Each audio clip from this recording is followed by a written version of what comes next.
qual a nossa capacidade operacional para isso. Consulta de pré-natal, né? Ela aumentou, identificando que a AP4 é a região que mais nasce no Rio de Janeiro, nasce 1.100 crianças por mês, tá? O Jorge Saldanha, ela faz 700 consultas de pré-natal por mês, é a unidade que mais faz pré-natal no Rio de Janeiro inteiro, tá? Eu tenho concentração de consulta, hoje em 2011, de 3,6, tá? Lembrando que nasce em torno de 1.100 crianças mês, bota aí 550 o público, né? Até o final do ano eu vou conseguir chegar a uma concentração de consultas de 4 consultas pré-natal, ainda é ruim, tá? Tem que ver como é que eu otimizo isso em termos de capacidade meio operacional, mas de qualquer maneira, é um dado legal. Como é que a gente faz esse dado aí? Você pega o número de consultas de pré-natal, divide pelo número de nascidos vivos, daí vai chegar esse valorzinho de concentração de consultas, né, de pré-natal. O ideal é que a gente chegue próximo de 6, lógico, tá? Mas a gente, assim, vem crescendo, até porque a gente precisa melhorar bem a informação. Ali eu também tenho um viés, que é a enfermagem, que eu usei a enfermagem, né? Nós lá na gestão usamos a enfermagem como sendo um importante braço para eu estar qualificando e ampliando o pré-natal, coisa que na P4 a gente não conseguia trabalhar. E aí a enfermagem ainda continuou pontuando na consulta lá, da consulta de enfermagem, não consulta de pré-natal. Então a gente tem um delayzinho de informação ainda do pré-natal. Tá? A Tetra lá, a gente tem uma cobertura legal, né? A meta de cobrir lá 881, é isso, marrom por mês. Né? A gente está tirando 2 meses ali, a gente vai alcançar também. Pode passar. A questão da carteira de serviços, a gente tem algumas unidades aí já próximo do 90% de serviços. A gente tem em dezembro já alguns itens que foram contemplados, esse tal recorte de novembro, tá, que a gente fechou. Tem 2 unidades, volta só um pouquinho lá. Tem 2 unidades que para mim são problema, né, mas elas têm uma condição estrutural complicada, que é o Luiz Gonzaga aqui das Pedras, que vai ser desativado, já acabou a estrutura. Vamos estar inaugurando uma clínica de família aí, se Deus quiser, ainda esse mês, ou no máximo mês que vem, em janeiro. Tá? E o Itaiangá, que é uma unidade de uma organização não governamental da Ordem de Malta, que a gente não pode também estar assim, querendo mexer muito lá dentro. Eu me entendi um pouquinho. Ali, carteira de serviço, por exemplo, por isso 84% sim o quê? Da carteira? Sim, da carteira. Do que foi cumprido. Pode passar, Malu. E aí, assim, então os itens, é porque não saiu vermelho. Aquele que está em preto ali era o vermelho, que esse projetor está sem o vermelho. As linhas são as unidades que a gente colocou lá e são os itens, tá? Isso foi em abril. Pode passar. Em novembro eu já tenho ela mais cheia. O que aconteceu? Lá em cima tem sala de vacina. Na sala de vacina, por isso que era uma unidade que não tinha uma sala de vacina, porque eu utilizava a instalação do Rafael de Paula Souza. Mas a gente preferiu, porque assim, problemas em relação a abre vacina SAP, não abre, então ele já tem uma sala de vacina agora inaugurada 7/12. Alguns itens vão ser contemplados, tá? A questão da emissão da atestado de óbito. Aí assim, tem uma discussão. O pessoal dava assim, a gente não dá atestado, a gente dá a declaração. Então assim, o atestado que vai dar é o...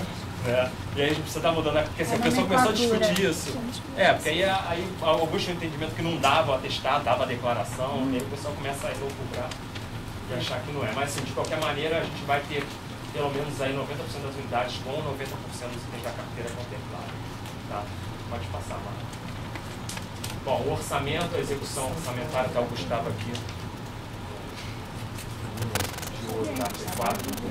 O que foi empenhado, no empenhamento, a gente realizou um empenhamento de 98% da dotação da CAP e liquidou 92%. Não é o dado que está batendo com o da Rita, porque a gente... porque já teve outra liquidação. Tá.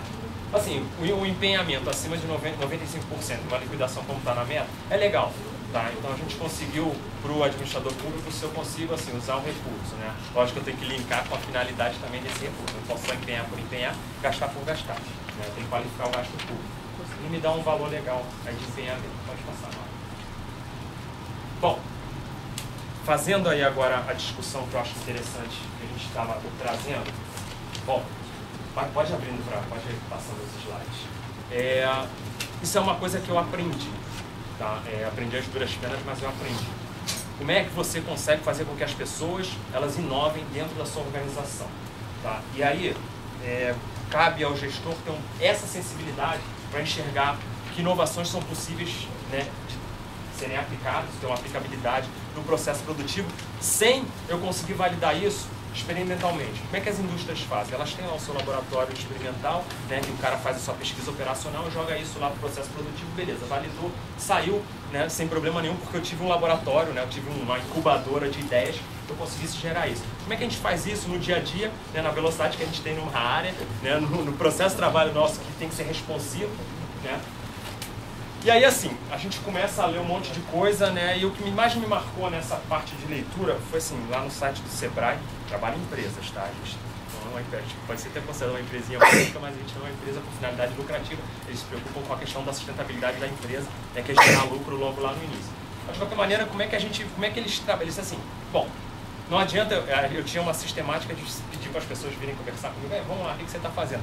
E, assim, eu vi que as pessoas não conseguiam colocar, né, ou colocar aquilo que elas achavam que era melhor para se fazer no seu, né, campo de atuação. Né? E aí, pô, as pessoas falam metade da coisa. Tá, vou acelerar, Vitória.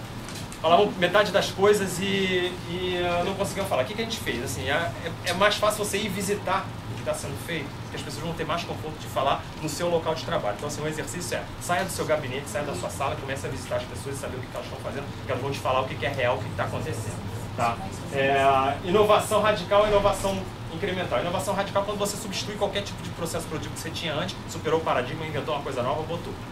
Incremental você melhora aquilo que você está fazendo. Normalmente a gente faz incremental. Tá? Uma outra coisa importante é que assim, a gente não forma inovador. Né? É uma geração espontânea. Posso dizer assim, olha, o Rafael é inovador lá da P4. Não sei, cara, não formei ele para isso, ninguém formou ele para isso. Isso é geração espontânea. Parece a inovação e você tem que olhar essa inovação e tentar, né, trabalhar essa inovação. Pode passar. Eu tenho 5 minutos. Bom, uma inovação, tiveram várias, tá? Eu assim, peço desculpa pro pessoal lá da P4 porque eu não consegui colocar num leque várias.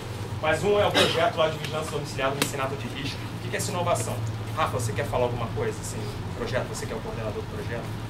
Não, basicamente foi um diagnóstico que a gente fez no início da gestão, né, do Leonardo, e a necessidade de trabalhar